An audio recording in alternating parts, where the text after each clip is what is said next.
Appreciate that. That's in that 45,000, I forget what it's in there. Okay, so on the building warrants, is the school department still required to submit an asset protection plan to the state? Yes, Okay, so that outlines all the stuff you're going to do for the maintenance and upkeep of the infrastructure. that's correct. What we've done and what we plan to do Right. going forward, yes. Okay. I mean, it's, you know, we've been doing the warrants for a long time. It seems to have worked out pretty well. I think we all know what sort of future problems we cause budgeting going forward if we fool with those things. $350,000 is, I think the last time I looked at the worth of all the school infrastructure, it was something approaching $100 million. Obviously, that'll change a little bit with Elmhurst going out of the picture, but we're still talking about an annual investment of something less than 0.5% per year to maintain our buildings. I don't know what sort of thresholds or objectives the state has on what we invest into our infrastructure on an annual basis, but it would be good before the council makes a decision on that to have some idea on how the state views the kind of money that we're putting towards our upkeep of our buildings and stuff. On the technology warrant, all I can say there is, you know, we're living in sort of a technology-driven world. I really don't think that needs to be said.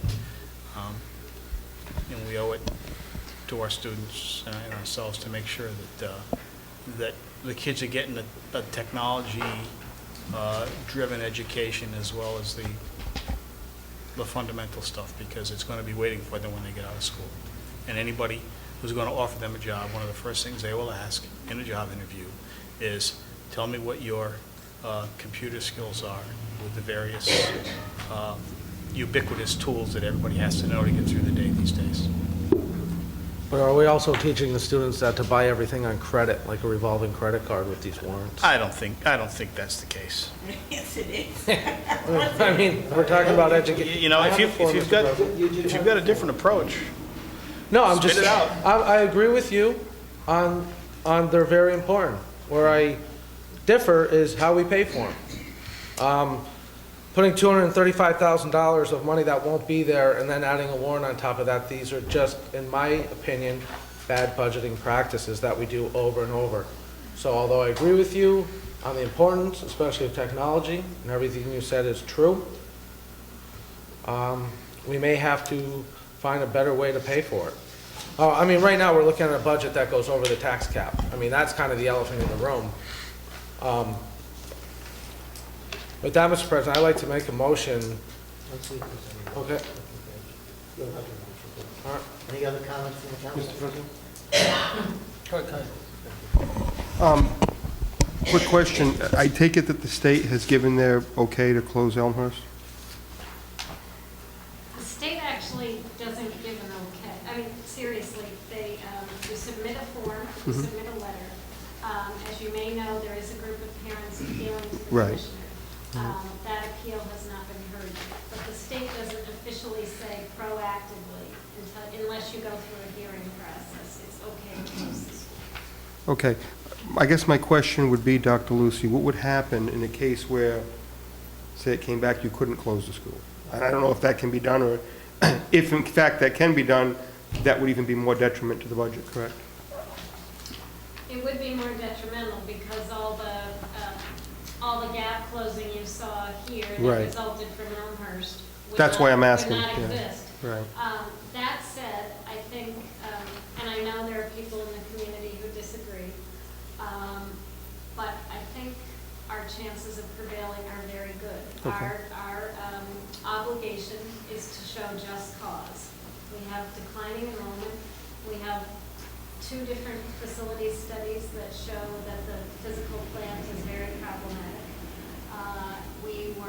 We had a principal retiring, et cetera. Right. And Middletown, as you probably know, did a similar reconfiguration last Right. year. Right. And they also were taken to a hearing before at RIDE, and they did prevail. Okay. So you feel relatively confident that with this in the budget as presented is you feel is going to fly. Okay. My next question is the Prudence Island situation. That's included as well. Okay, that's all set. That's nothing we need. They're projecting 2 students for next year. This year we had 1. And the legal agreement that we all agreed to, the council, the school department, and the Prudence Island Foundation remains in place. Okay. And I've been in contact with Mr. Bierce, and I think it seems to be Great. going very well. Well, I certainly want to echo what Jim said earlier. I want to thank the school committee for their doing, their due diligence and doing a good job putting this budget together. I know it's not easy for any of us come budget time. We have to squeeze the lemon as hard as we can, and it's not an easy task. I sympathize with anyone who's putting a budget together. On another note, as was stated here in the council earlier, technology is the future, and I think Councilor 70 hit the nail right on the head that all of our students need to be computer literate and have the resources they need to learn computer skills at a very young age, starting. I hear what some counselors state when they say, well, the money's not there. Well, you know what? The money's never going to be there. As far back as I can remember, budgets in the town was never rich enough just to pay for it out of its own pocket. Whatever this town does, unfortunately, we're mandated by the Senate 3050. We're constrained to borrowing whatever we need for growth. Now, I'm not a big fan of just borrowing to borrow, but we need to be, physically prudent on how we borrow. We have to take into consideration the town's expenses in the past, that we're going to be dropping the Glen bill that we were paying on the Glen. In order for this town to grow, we're going to have to take little steps, and however little they may be, we have to take them, because the town will never, ever, ever be rich enough to reach in our back pocket and just pay cash for what we need. It's just not going to happen. And if you think that's going to happen, unfortunately, you're sadly mistaken. It's not going to happen. So I'm glad to hear from Dr. Lucy that we're on target with some very important tasks, but yet we fall short on others. And I said when we did the Berkshire report, when we had the audit way back then, that I would support whatever the outcome of that report would be. And I'm going to support the recommendations following the Berkshire report.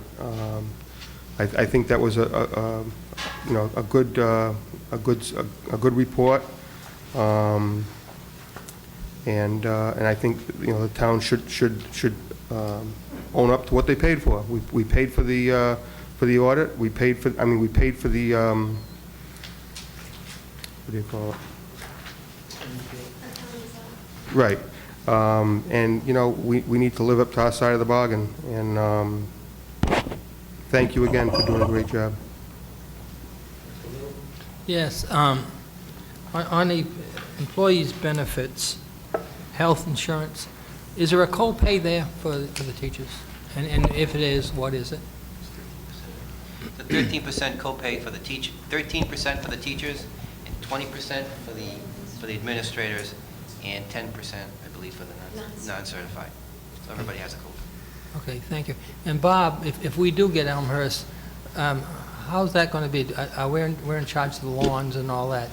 Have you got some kind of a budget plan? I do not have any kind of real cost on that at this point. I will develop them in light of what we've heard tonight.